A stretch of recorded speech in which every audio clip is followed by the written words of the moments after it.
sababtoo ah nin baan maqlay maalin dhaweed halkaa xisbi cud baa la dhaha iyo haystaa la idhaahdo maxay aad tiraa aan magacaad u sheegtaan ayaa wuxuu lahaa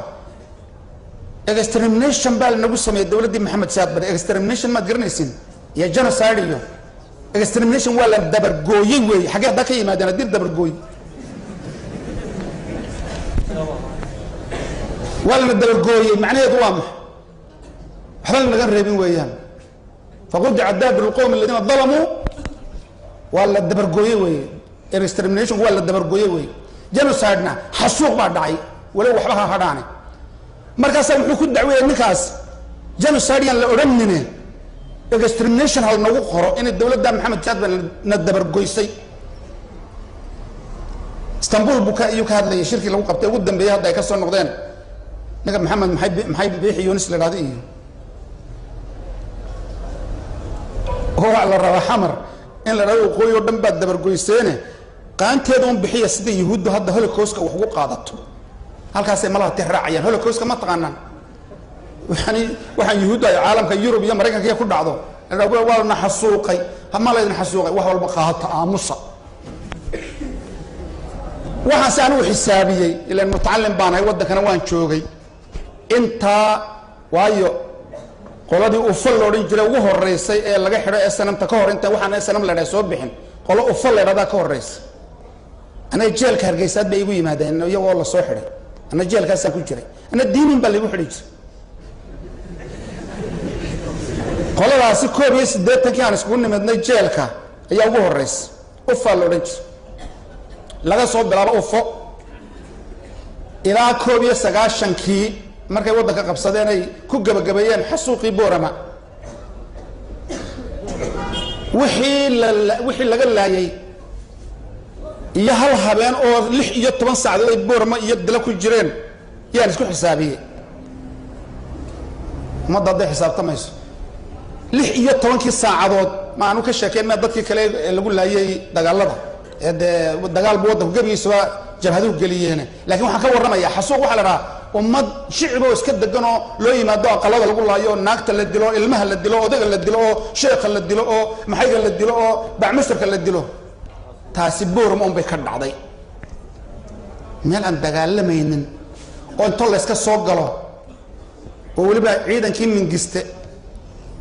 jiibkii u horreeyey anu toortaasaan ku taagnaa muxuu ahaa sheekh cali jawar ee qalbigu yahay jiibkii ugu horreeyey halkaa dhaktarka markuu hormarayo gaarigii ninkii loodhan jiray alla naxariistee meeyarka ahaa maxamed xasan maaful oo carruurtiisa iyo dumarkiisa oo dhan ku jiraan ayuu ka daba tago waa halkan biyaha shaaba marka la hormarayo ayuu ku dhiftay madfac reerkii halkii ku dabar go-ay mala ina yar baa ka baxday iyo maaragtay waayo waxaa magaalada soo galay waxay laba ciidankii mingiste oo dabaabadiya jibabootay iyo sanamtii labadaas isla socday subaxii 8dii anu buurtaa mar habeenkii oo dhan ku taagnaa ilaan ma gamayso wadniina naftina halkan bay timid moogtahay balaqat alquluub alxanaajir biyo ma liqi karto haddaad biyaha ka bato wallaahi halkaa ma dhaafayaan qofka markay cabsidu ka badato iyo dhibaatadu ilaan moogtahay kolkay halkan kaa marto ee halkan kaa marto ee kan agtaadu dhinto ee meydku ag yaal khalaas habeenkaasaan xisaabiyey kolkaas aad u soo raadiyey 764 qof ayaa dadkii ugu dhowaa ay maarata ay sheegeen raggii weliba tirinaya ciidamada ahaa 764 kolkaan u qaybiyey 6 iyo 10 saacadood saacadiiba 8 iyo 40 qof bay dilayeen magaalada maarata saacadii walba 8 iyo 40 qof limaada kuwa xisbiyada haysta kuwa wasiirada kuwa maxayga ah waa lana laayidunhay waruux Soomaali islaysay yahay Soomaali islaysay oo waliba jabhadu gardaraayeen ila dawlad dhan oo Soomaaliya loo dhintay taariikhda ka tireena oo imika si loo keenan la garan laayay nin alla meel laga keenay imika dawlad Soomaaliyeed baad ku filaysan Soomaa inta cirku inoo jirta dawladdaas xagga Ilaahay aanu kuma darin laakiin kolka aad eegto siyaasiyan sida Soomaalida loogu talagalay reer galbeedka xataa carabtana ku daro bulcada حتى عربتنا كدر عالمكم ما أنت وح قان صدقنا وح صومال إلا رضاي دب الدولة لوجو أرد لكن النقطة wax amal barasaabyo oo kala jigjiga looga yeero kol la maartay adsabo looga yeero la yaro madaxa loo yaro weynayo adsabo looga yeero leenka adsabo imka looga yeero inaga waxa weey nin aad loo maamusay Nairobi iyo kol kale nooga yeero madaxdeena loo yeero waa dad la maamusay ila abaygo lidalik harayba bari hore halkan uga yiri war Soomaali way saamaxday nin walba meedkiisu iloobay أنا ولا شيء فوق استانك هرجيسان ولا laga soo baxaya ayaa lagu dilay kolkii ninkeedina la dilay iyadoo foolo sagaal bilooda ay macallimiin caloosheeda ku jiray fooshay ayaa halka ku dhintay walaalkii halkii waxay ku dileen xaggan hoose buurahan bay ku dileen wala hadana waxba kama soo qaaday waa Soomaaliya islaysay fitna dhacday laakiin hadda dhacdo wala xasuuqay doon hadan hayo ceeb weeyaan Soomaali midnimo kama maarmayso hadda halka istorka gargaar la yiraahdo Hargeysa waxa ku yaala istaanka garow looga baxo ku yaala mise kuma yaal halkan waxa ku yaala istaanka jigjiga looga baxo Soomaaliyeed ma cidii doonto raaysa Soomaali soo isku dhex socono waligeed kala ku imayso cidii si noolata ogaato ciyaar ma waxaan dii sheegayaa su'aal yaro gaaban baan oo fahamtaan baan idinku siin kolka inagu laba qoys saddex qoys aan dhismo u qaadnay iminka in Mareykanka iyo Yurub dhoofinayno in beenta sheegayno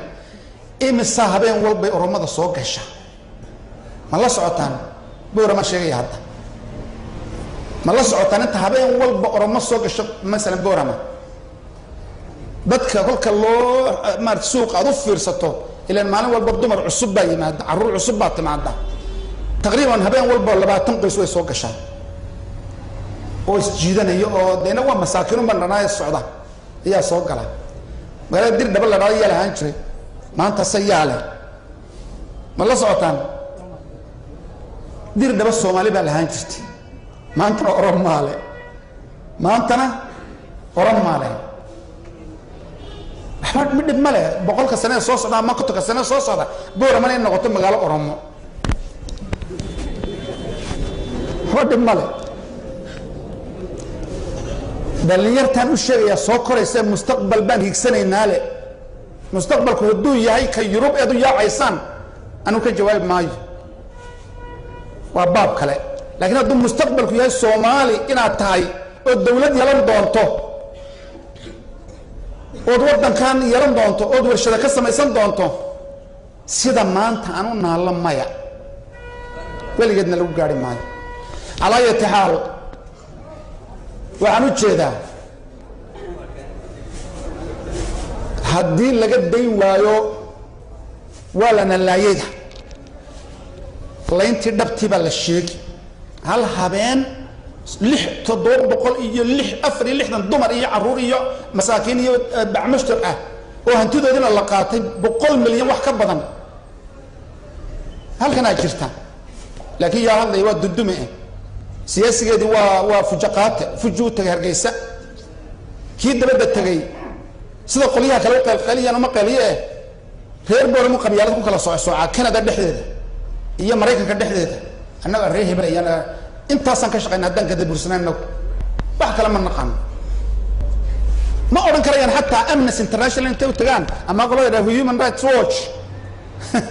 إلى إيران تاريخ ده واحد جرت هلها بيانو أنت سوقف لقد المال عين كاس ما أورن كريان على أي حال والله يرجع يسكن عنا هيا هلا حساب تمو ولي أنا أرى الشباب حكوري محمد سدياب برية رجيم كيسي دمان آخره تجين نكال الدعوية لكن أنا كوي هلك وحكل لاي وزير هذا هذا الجوجا ويان كي ولي هذا كله جامني يبكي وزير قررنا وحصل لي يابلها كوي تكنيك هذا وضع ميت كمية هذا كده تكليني مركي لك يعني طريق قبل لك صور دقي إيه ده مركينا قرتين نمونا كيا هاي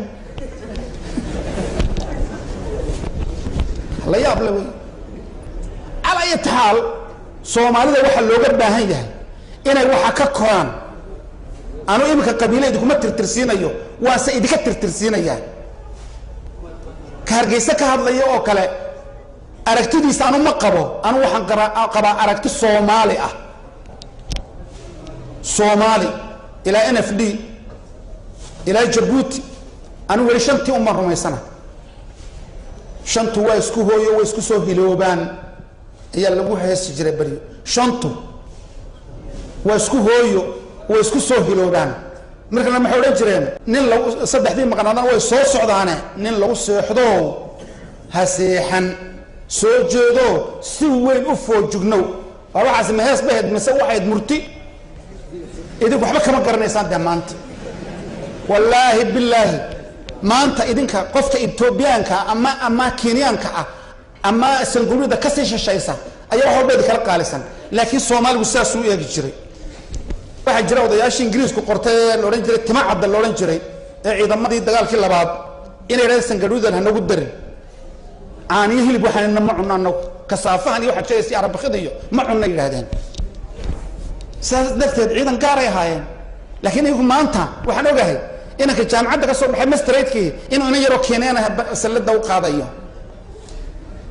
oo lan kuruuskar ka saarayo waayo midna gaar buu ka yahay midna waa turjumaan midna waa darawal intaas aan u qaybsanay